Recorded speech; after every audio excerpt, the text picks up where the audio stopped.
Gelap ya. Welcome next gen, mari kita memuji nama Tuhan.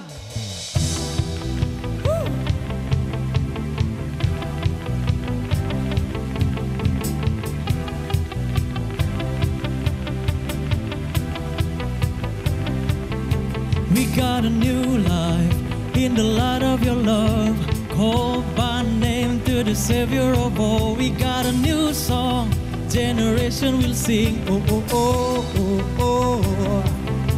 We got a new hope, all because of the cross. Saved by grace you have given to us. We got a new song, all the nation will sing. Oh, oh, oh, oh, oh. Oh, oh, oh, oh. For your name shines in all the earth, great above all life, light of our salvation. Yeah. Mari kita tepuk tangan bersama-sama. For your glory, we will give all we are, all our life for the love of the Son. We got a new song, now that we are redeemed. Oh, oh, oh, oh, oh. Oh, oh, oh, oh. For your name shine in all the earth, great above all life, light of our salvation. Nations rise, sing of all you are. Holy is your name, lift it up forever. Come on, we sing it out. Our hope is in the Savior's love. You gave it all. Let the whole earth sing. Let all hearts sing to Christ our King. Be lifted up. Our hope is in, yeah. Our hope is in the Savior's love. You gave it all. Can we sing it out, church? Let all hearts sing to Christ our King. Be lifted up. For your name shine in all the earth, great above all life, light of our salvation.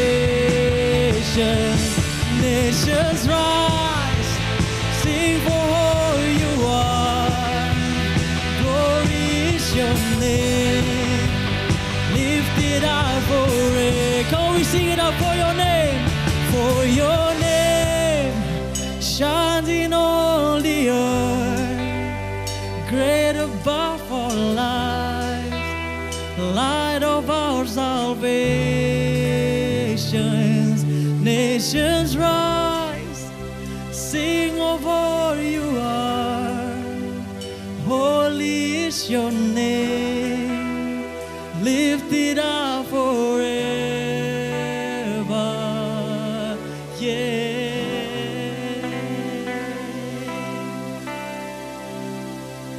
Hallelujah, Lord. Hallelujah, Lord Jesus.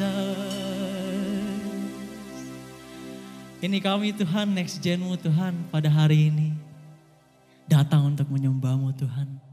Datang untuk menaikkan pujian kami, ucapan syukur kami Tuhan hanya pada-Mu Tuhan. Kami ingin duduk tenang di hadirat-Mu. Kami ingin diam. Kami ingin merasakan Engkau lebih lagi Tuhan. Engkau yang beracara di tengah kami Tuhan. Thank you Lord Jesus.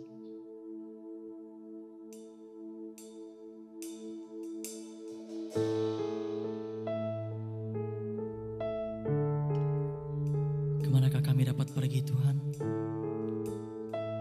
Engkau selalu beserta dengan kami. We thank you Lord, we thank you Lord.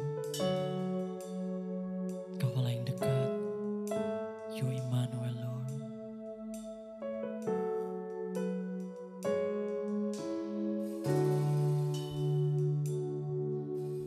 Ku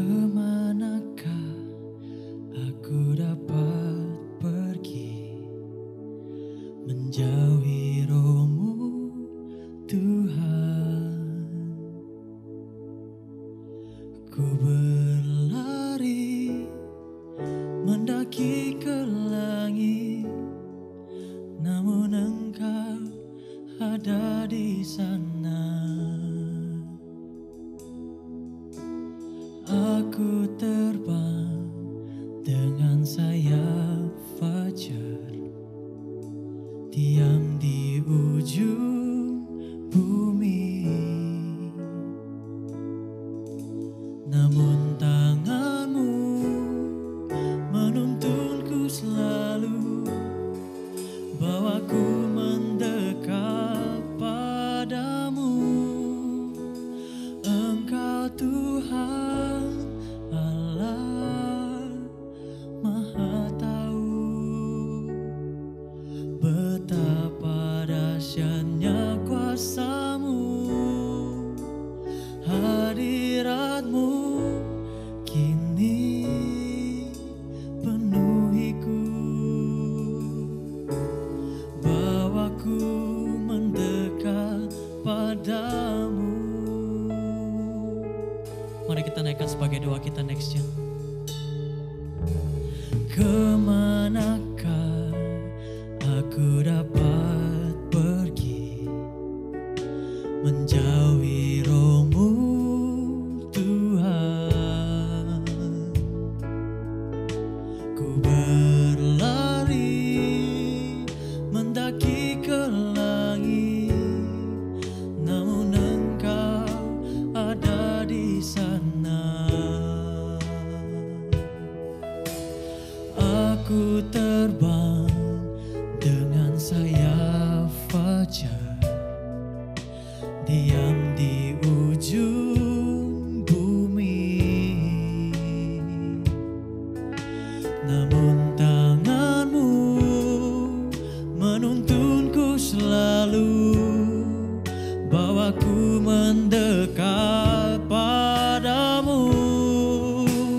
Engkau Tuhan Allah Maha Tahu,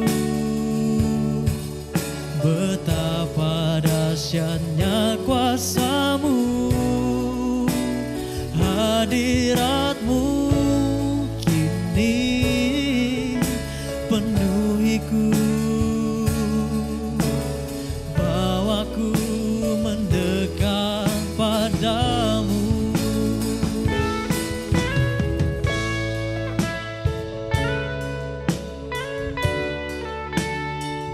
Kau yang bawa kami lebih dekat lagi Tuhan.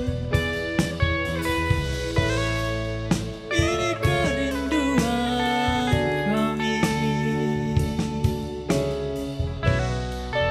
Mari kita sama-sama naikkan pujian ini next gen. Engkau Tuhan Allah Maha Tahu, betapa dahsyatnya kuasa-Mu, hadirat-Mu kini penuhiku, bawaku mendekat padamu. Engkau Allah, Engkau Tuhan Allah Maha Tahu, betapa dahsyatnya kuasa-Mu, hadirat-Mu kini penuhiku,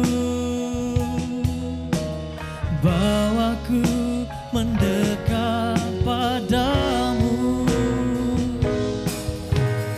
bawaku mendekat padamu, bawaku mendekat padamu.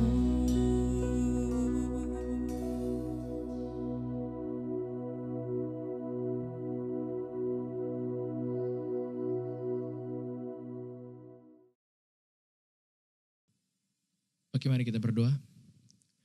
Tuhan Allah Bapa kami, Tuhan yang berada dalam kerajaan surga, Tuhan, Terima kasih Tuhan. Sekali lagi karena Engkau baik bagi setiap kehidupan kami Tuhan. Tuhan, kalau sebentar kami akan mendengar firman-Mu Tuhan, biarlah firman-Mu ini Tuhan boleh disampaikan dengan begitu sederhana Tuhan. Biarlah setiap firman-Mu boleh kami mengerti Tuhan dan boleh kami terapkan dalam setiap kehidupan kami Tuhan. Urapi hamba-Mu Tuhan, urapi setiap kami Tuhan yang mendengar firman-Mu Tuhan. Terima kasih Tuhan Yesus, hanya dalam nama-Mu Tuhan kami berdoa. Haleluya, amin. Oke, selamat pagi menjelang siang teman-teman sekalian. Oke, sebelum kita mulai, yuk bilang dong ke handphone kalian, tunggu sebentar ya. Ya, coba sekali lagi ya, nggak tahu itu handphone kamu di kiri, nggak tahu handphone kamu itu di kanan, bilang ke handphone kamu, handphone tunggu sebentar ya, saya mau ibadah. Oke, sebenarnya kita tahu ya teman-teman sekalian bahwa minggu kemarin kita baru saja memperingati, Jumat minggu kemarin, baru saja kita memperingati tentang kematian Kristus, yaitu di Jumat Agung. Ya kita tahu ya, kita sama-sama kita tahu bahwa ketika Tuhan Yesus datang ke dalam dunia, 2000 tahun yang lalu, dia datang ke dalam dunia, dia hidup sampai umur 30-an sekian, lalu dia mati dari kayu salib. Kenapa? Karena dia mati untuk menebus setiap dosa-dosa kita. Ya, Jumat kemarin baru saja kita memperingati hari di mana Tuhan Yesus mati bagi kita semua, teman-teman sekalian. Nah, 3 hari kemudian yang seperti kita tahu bahwa kita merayakan apa? Paskah. Bagaimana Yesus Kristus bangkit dari kematian. Maut dikalahkan oleh Kristus. Dan ketika Tuhan Yesus bangkit, teman-teman, ini ada hal yang hari ini saya pengen bagikan kepada kita semua. Ketika Yesus sudah bangkit, sebelum dia naik ke surga, yaitu di mana dia selama 40 hari, dia berturut-turut menampakkan dirinya kepada banyak orang. Kepada Maria Magdalena, kepada murid-muridnya. Jadi Yesus berulang kali menampakkan dirinya kepada mereka. Yang menjadi pertanyaannya, kenapa? Kenapa selama 40 hari ketika Yesus sudah bangkit, dia menampakkan dirinya kepada murid-muridnya. Kepada Maria Magdalena dan beberapa orang lain nih. Kenapa teman-teman sekalian? Di sini dicatat bagaimana tujuan Yesus menampakkan diri, kenapa sih? Tuhan Yesus ingin memberitahu bahwa gini loh, Tuhan Yesus mau memberitahu bahwa dia tuh sudah bangkit. Waktu Yesus menampakkan diri kepada murid-muridnya, dia pengen memberitahu kepada banyak orang bahwa apa? Ini saya loh. Saya Yesus Kristus, saya Allah yang sudah bangkit, yang sudah menang dari maut. Itu yang pertama. Yang kedua apa? Tuhan Yesus menampakkan diri kepada murid-muridnya untuk apa? Untuk menguatkan mereka. Untuk menguatkan mereka. Tuhan Yesus beberapa kali menampakkan diri kepada murid-muridnya. Untuk apa? Untuk menguatkan mereka. Kenapa? Tuhan Yesus ingin memberitahu kepada para murid-muridnya bahwa ingat loh. Tujuan kamu adalah apa? Menjadi penjala manusia. Bukan hanya menjadi penjala ikan, tapi tujuan kamu adalah apa? Menjadi penjala manusia. Tuhan Yesus ingin mengingatkan kembali tujuan murid-murid Yesus untuk apa. Nah, hari ini teman-teman, hari ini yang saya akan bahas adalah pertemuan Yesus dengan salah satu orang muridnya. Siapa? Hari ini kita membahas ketika Yesus memberikan diri, menampakkan diri kepada siapa? Kepada Simon Petrus. Hari ini kita sama-sama belajar. Tadi saya sudah bilang ya, Tuhan Yesus menampakkan diri beberapa kali kepada para murid-muridnya. Dan salah satunya adalah Simon Petrus. Dan hari ini kita akan sama-sama belajar. Apa sih pelajaran yang kita bisa dapat dari perjumpaan Yesus dengan Simon Petrus? Nah, mari kita sama-sama buka di dalam Yohanes 21 ayat 15 sampai 17. Beginilah firman Tuhan. Sesudah sarapan, Yesus berkata kepada Simon Petrus, Simon anak Yohanes, apakah engkau mengasihi aku lebih daripada mereka ini? Jawab Petrus kepadanya, benar Tuhan, engkau tahu bahwa aku mengasihi engkau. Kata Yesus kepadanya, gembalakanlah domba-dombaku.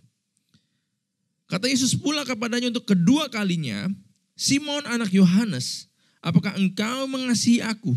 Jawab Petrus kepadanya, Benar Tuhan, Engkau tahu bahwa aku mengasihi Engkau. Kata Yesus kepadanya, gembalakanlah domba-dombaku. Kata Yesus kepadanya untuk ketiga kalinya, Simon anak Yohanes, apakah engkau mengasihi aku? Maka sedih hati Petrus karena Yesus berkata untuk ketiga kalinya, apakah engkau mengasihi aku? Dan ia berkata kepadanya, Tuhan, engkau tahu segala sesuatu, engkau tahu bahwa aku mengasihi engkau. Kata Yesus kepadanya, gembalakanlah domba-dombaku. Ini adalah percakapan antara Yesus Kristus dengan siapa? Dengan Petrus. Di sini dikatakan di dalam Yohanes 21, Tuhan Yesus ngomong sebanyak 3 kali kepada Petrus. Petrus, apakah engkau mengasihi aku? Sebanyak 3 kali Tuhan Yesus bertanya kepada Petrus, apakah engkau mengasihi aku? Kata Petrus yang pertama, iya Tuhan, aku mengasihi engkau. Kata Yesus, oke, gembalakanlah domba-dombaku. Yang kedua, Yesus tanya lagi, apakah engkau mengasihi aku? Iya Tuhan, aku mengasihi engkau. Kata Yesus sekali lagi, gembalakanlah domba-dombaku. Dan yang ketiga, waktu Yesus menanyakan kembali, apakah engkau mengasihi aku? Dicatat di sini dikatakan apa? Maka sedih hati Petrus karena Yesus berkata untuk ketiga kalinya. Waktu ketiga kali, waktu Yesus tanya kepada Petrus, apakah engkau mengasihi aku? Firman Tuhan mencatat bahwa Petrus sedih hatinya. Teman-teman, banyak ahli teolog yang berkata begini loh. Pertanyaan Yesus ini sebanyak 3 kali, ini ingin mengingatkan Petrus untuk apa? Bagaimana Petrus pernah menyangkal Yesus sebanyak 3 kali. Ya, hari ini kita akan banyak buka ayat. Jadi teman-teman, yuk sama-sama kita melihat firman Tuhan. Saya balik lagi. Tadi waktu kita bilang bagaimana banyak ahli teolog ngomong begini loh. Bahwa pertanyaan Yesus sebanyak 3 kali kepada Petrus itu adalah untuk mengingatkan Petrus pernah 3 kali menyangkal Kristus. Di mana firman Tuhan? Di dalam Matius 26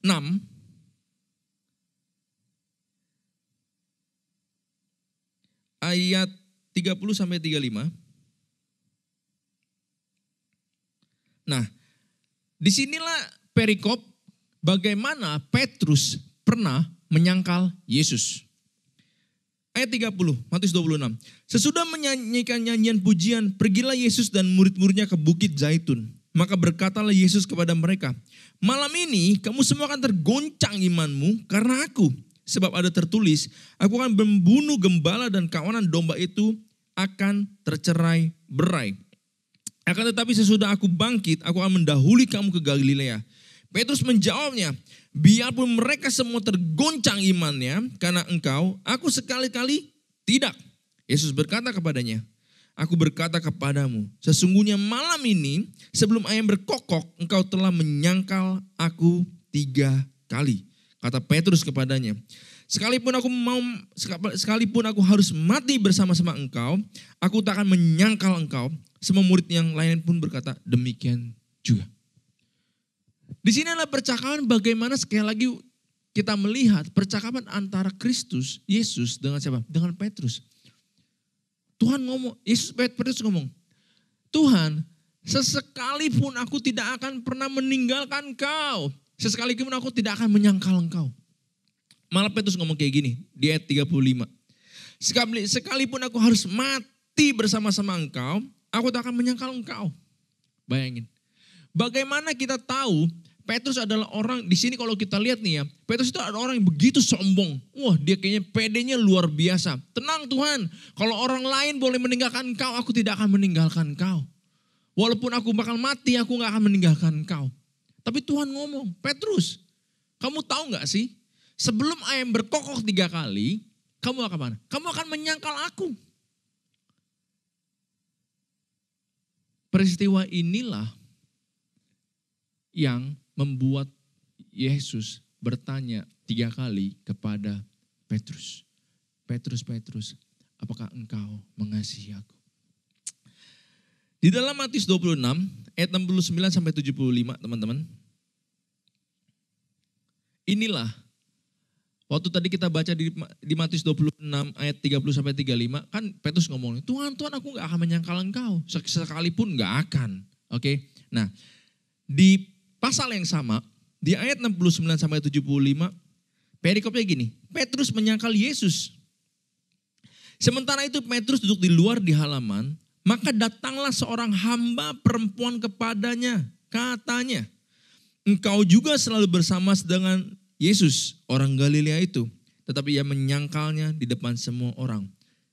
Ada perempuan ngomong, ini murid-muridnya yang bersama-sama Kristus nih. Ini nih, si Petrus nih. Tetapi di sini dikatakan apa? Tetapi ia menyangkalnya di depan semua orang. Katanya, aku tidak tahu apa yang kau maksud. Waktu perempuan melihat Petrus, dia ngomong, inilah orang yang selalu bersama-sama dengan Yesus nih. Ini orang ini. Tapi Petrus ngomong apa? Enggak, saya gak kenal orang itu. Penyangkalan pertama Petrus. Lalu, ayat 71. Ketika ia pergi ke pintu gerbang, seorang hamba lain melihat dia dan berkata kepada orang-orang yang ada di situ. Orang ini bersama-sama dengan Yesus, orang Nazaret itu. Ayat 72. Dan ia, Petrus, menyangkalnya pula dengan bersumpah, aku tidak kenal orang itu. Penyangkalan Petrus yang kedua. Ayat 73. Tidak lama kemudian orang-orang yang ada di situ datang kepada Petrus dan berkata, pasti engkau juga salah seorang dari mereka. Itu nyata dari bahasamu. Maka mulailah Petrus mengutuk dan bersumpah, aku tidak kenal orang itu, dan pada saat itu berkokoklah ayam. Ayat 75. Maka teringatlah Petrus akan apa yang dikatakan Yesus kepadanya. Sebelum ayam berkokok, engkau telah menyangkal aku 3 kali. Lalu ia pergi keluar dan menangis dengan sedihnya. Kalau kita lihat baca alur ceritanya teman-teman semuanya. Bagaimana tadi di dalam Matius 26 Tuhan ngomong, Petrus, kamu akan menyangkalku sebanyak 3 kali. Tapi Petrus ngomong dengan begitu sombong, enggak Tuhan, sesekalipun aku tidak akan menyangkal engkau. Biar orang lain boleh pergi, aku akan enggak pernah pergi, aku akan terus berada dengan kamu. Walaupun aku harus mati, aku tetap bersama dengan kamu. Dengan begitu sombong Petrus ngomong seperti itu. Tetapi teman-teman, waktu Tuhan Yesus mau diserahkan, mau disalib, mau diserahkan kepada Pilatus, orang-orang melihat, ini dia nih, orang yang bersama dengan Kristus. Tetapi apa yang dilakukan Petrus? Dia menyangkal Yesus sebanyak berapa? 3 kali. Ketika ayam berkokok, dikatakan apa? Maka teringatlah Petrus apa yang dikatakan Yesus kepadanya. Petrus ingat, oh iya, Tuhan ada ngomong, sebelum ayam berkokok, engkau akan menyangkal aku. Maka apa? Sedihlah hati Petrus. Singkat cerita, kita tahu bagaimana akhirnya Tuhan Yesus mati dari kayu salib dan bangkit. Nah, ketika Yesus bangkit, inilah yang tadi kita bahas, bagaimana percakapan antara Petrus dengan Yesus. Tuhan ngomong, tadi di dalam Yohanes 21, apakah engkau mengasihi aku?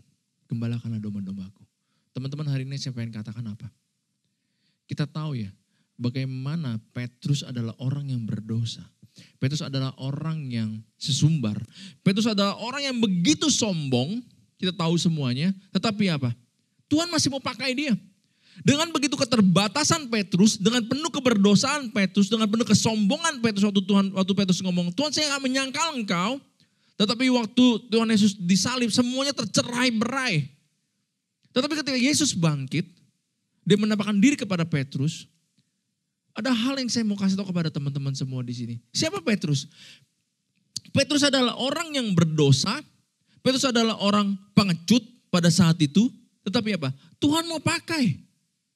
Ketidaklayakan kita itu layak di hadapan Tuhan. Ketidakmampuan kita, keberdosaan kita itu sudah dibayar lunas teman-teman. Di mana? Di atas kayu salib.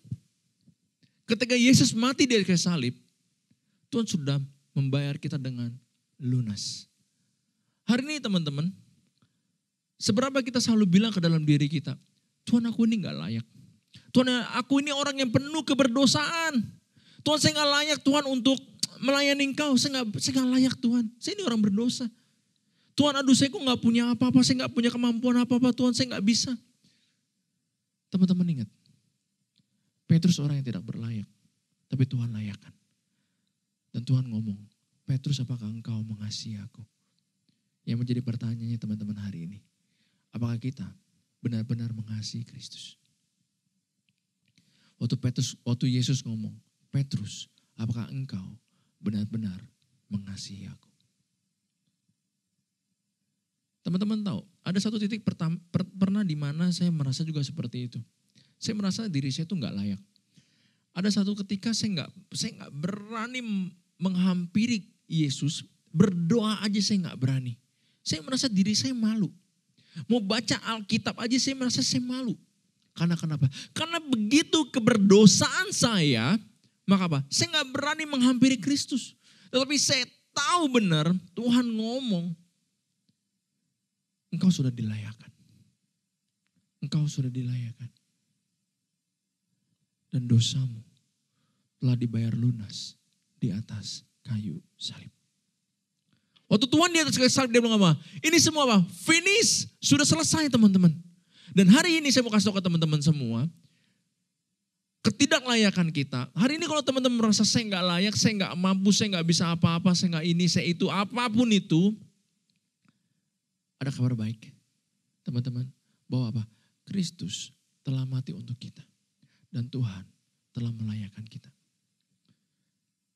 Dan sama pertanyaannya Yesus kepada Petrus.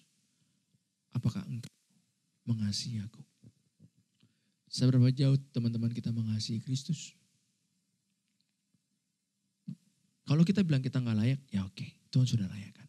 Tapi yang menjadi pertanyaannya, sudah seberapa dalam kita benar-benar mengasihi Kristus? Karena kenapa teman-teman? Kalau kita gak mengasihi Kristus, mungkin omongan kita gak layak, kita gak ini, gak itu hanya apa? Itu hanya selubung, itu adalah pembohongan kita untuk apa? Untuk saya gak mau serius di hadapan Tuhan. Tapi kalau kita benar-benar kita serius di hadapan Tuhan, walaupun ketidaklayakan kita, walaupun keberdosaan kita, walaupun kita penuh kesombongan, Tuhan sudah kuburkan semuanya itu di atas kayu salib. Tapi satu hal yang kita mesti tahu, Tuhan mengasihi kita. Dan apakah kamu mengasihi Kristus?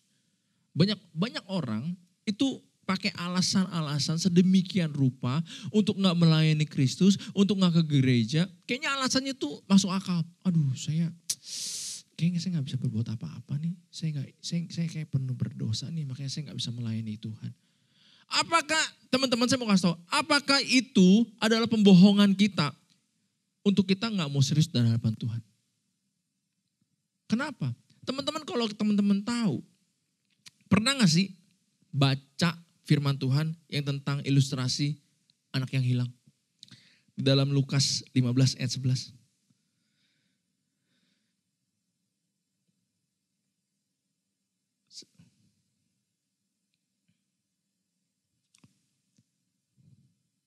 Perumpamaan tentang anak yang hilang di dalam Lukas 15 ayat 11. Mungkin teman-teman semua di sini sudah pernah baca. Ya, saya bacakan lagi kepada kalian semua. Yesus berkata lagi, ada seorang mempunyai 2 anak laki-laki, kata yang bungsu kepada ayahnya, Bapak, berikanlah kepadaku bagian harta milik kita yang menjadi hakku. Lalu ayahnya membagi-bagikan harta kekayaan itu di antara mereka. Beberapa hari kemudian anak bungsu itu menjual seluruh bagian itu lalu pergi ke negeri yang jauh. Di sana ia memboroskan harta miliknya itu dengan hidup berfoya-foya. Setelah dihabiskan semuanya, timbullah bencana kelaparan di dalam negeri itu dan ia pun mulai melarat. Lalu ia pergi dan bekerja pada seorang majikan di negeri itu. Orang itu menyuruhnya ke ladang untuk menjaga babinya. Lalu ia ingin mengisi perutnya dengan ampas yang menjadi makanan babi itu, tapi tidak seorang pun yang memberikan kepadanya. Lalu ia menyadari keadaannya, katanya, betapa banyak orang upahan bapakku yang Lalu ia menyadari keadaannya, katanya, betapa banyak orang upahan bapakku yang berlimpah-limpah makanannya. Tapi aku di sini mati kelaparan. Aku akan bangkit dan pergi ke arah bapakku dan berkata kepadanya, Bapa, aku telah berdosa terhadap sorga dan terhadap Bapak. Aku tidak layak lagi disebut anak Bapak. Jadikanlah aku sebagai salah seorang upahan Bapak. Maka bangkitlah ia dan pergi kepada bapaknya. Ketika ia masih jauh, ayahnya yang melihat lalu tergeraklah hatinya oleh belas kasihan ayah. Ayahnya itu berlari mendapatkan dia lalu merangkul dan mencium dia. Kata anak itu kepadanya, Bapa, aku telah berdosa terhadap sorga dan terhadap Bapa. Aku tidak layak lagi disebut anak Bapa. Perhatikan ayat 22. Tetapi ayah itu berkata kepada hamba-hambanya, lekaslah bawa kemari jubah yang terbaik. Pakaikanlah itu kepadanya dan kenakanlah cincin pada jarinya dan sepatu pada kakinya. Dan ambillah anak lembu tambun itu, sembelihlah dia dan marilah kita makan dan bersuka cita. Teman-teman boleh baca terus. Di sini kita baca tentang ilustrasi tentang anak yang hilang. Kita semua tahu teman-teman. Bagaimana waktu itu ini anak ngomong kepada bapaknya, Bapak bagi harta dong, bagi warisan dong. Oke, dibagi. Anak ini foya-foya, habis duitnya, terjadi kelaparan di negeri itu. Teman-teman lihat bagaimana kita di sini nggak pernah yang makan ampas babi ya. Anak ini mau makan ampas babi karena saking kelaparannya. Waktu dia pengen makan dia teringat. Di rumah bapakku ada begitu banyak makanan. Saya orang berdosa. Saya orang yang gak layak. Tetapi dikatakan teman-teman. Ayat 19. Aku tidak layak lagi disebut anak Bapa. Jadikan aku sebagai salah seorang upahan Bapa. Maka bangkitlah ia dan pergi kepada bapaknya. Di sini anak ini ngomong. Saya ini orang yang gak layak. Jadiin saya ini hamba. Saya ini orang yang gak layak. Saya sudah mengecewakan bapak saya sudah berdosa kepada bapak saya sudah menjual semua harta saya. Tapi saya pengen balik kepada bapak. Teman-teman tahu, ada hal yang mengejutkan. Ketika bapaknya melihat anaknya ini dari jauh gitu, mungkin dia pakai teropong gitu ya. Wah ini anak saya mau balik nih, anak saya mau balik. Teman-teman tahu, enggak disangka-sangka waktu anaknya yang sudah mengecewakan bapaknya, waktu dia balik, bapaknya ini berlari mencium anaknya dan mengadakan pesta teman-teman. Pesta. Lihat, anak yang gak layak, anak yang dengan penuh keberdosaan. Ini adalah sebuah ilustrasi bagaimana anak yang penuh ketidaklayakan, anak yang penuh keberdosaan. Dia datang kepada Bapa. Tapi apa? Waktu dia datang kepada Bapa, Bapa itu datang memeluk anak ini. Dia memeluk anak ini. Dan Bapa ini memberikan sebuah pesta yang begitu luar biasa. Hari ini teman-teman, ketidaklayakan kita, ketidakmampuan kita, kesombongan kita, keakuan kita. Mau gak hari ini kita lari kepada Bapa? Mau gak hari ini kita lari kepada Kristus? Kita lari kepada Dia. Kita mau memberitakan bahwa ini loh Bapa, inilah Allah, inilah Kristus, Yesus. Aku anak yang penuh keberdosaan. Aku lari kepada Engkau. Dan saya percaya Tuhan menyambut kita dengan begitu hangat. Ada kunci yang terbesar di sini teman-teman. Waktu anak, ilustrasi anak yang hilang ini. Apa itu? Dikatakan apa? Sebentar. Oke, di ayat 20. Maka bangkitlah ia. Teman-teman mau tahu? Kata bangkit adalah kata kerja. Waktu kita tahu kita penuh ketidaklayakan kita. Waktu kita tahu dengan penuh keberdosaan kita. Kita jangan, bukan hanya begini loh. Ya Tuhan, saya berdosa, saya gak mampu. Bukan. Ada sebuah action, ada sebuah tindakan yang mesti kita lakukan teman-teman. Apa? Datang kepada Bapa. Datang kepada Bapa. Oke, kita bilang kita berdosa, kita tidak layak, kita ini, kita itu.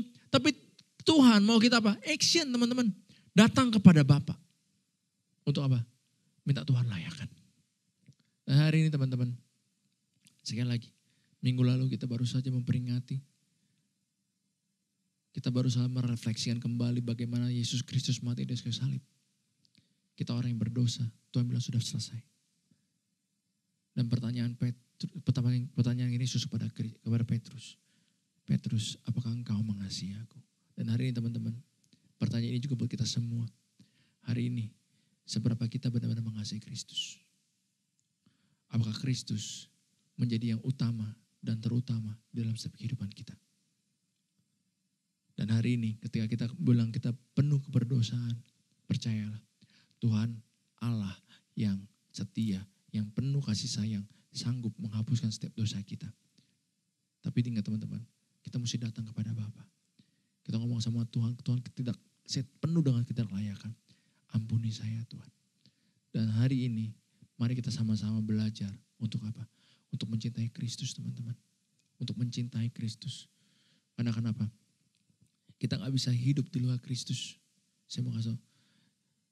Hari ini kita mau belajar bagaimana kita merenungkan kembali. Kita masih ada di momen-momen tentang masalah Paskah. Momen masa di mana kita mengingat kembali pengorbanan Kristus. Teman-teman tahu. Waktu kita nonton film Passion of the Christ. Waktu saya nonton film itu berulang kali. Saya lagi berpikir gini loh. Kita orang yang gak layak. Kita orang yang penuh keberdosaan. Kita ini siapa? Tapi dia Allah. Dia turun ke dalam dunia. Dia membuat dirinya itu gak layak loh. Dia membuat dirinya gak layak. Dia mengambil jalur yang paling hina. Itu apa? Salib. Dia mengambil jalur yang paling hina apa? Salib teman-teman. Dia dicambuk. Pernah gak teman-teman dicambuk? Dia dicambuk teman-teman. Dia apa? Dia diludahin, dia ditonjok, dimakotain duri. Untuk apa? Untuk Anda dan saya. Untuk kita semua. Kita yang harus mati kekal. Akhirnya apa?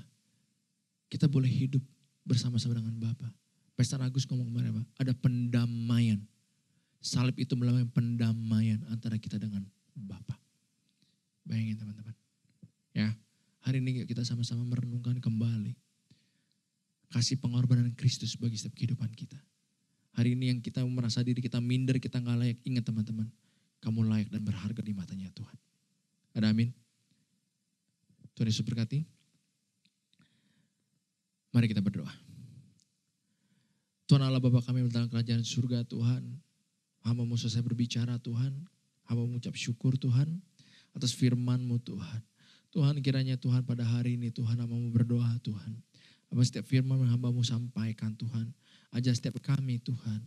Kami orang yang penuh keberdosaan. Kami orang yang penuh ketidaklayakan Tuhan. Tapi kami percaya Tuhan. Engkau Allah yang melayakkan setiap kami Tuhan. Engkau mau Tuhan kami datang menghampiri Engkau Tuhan.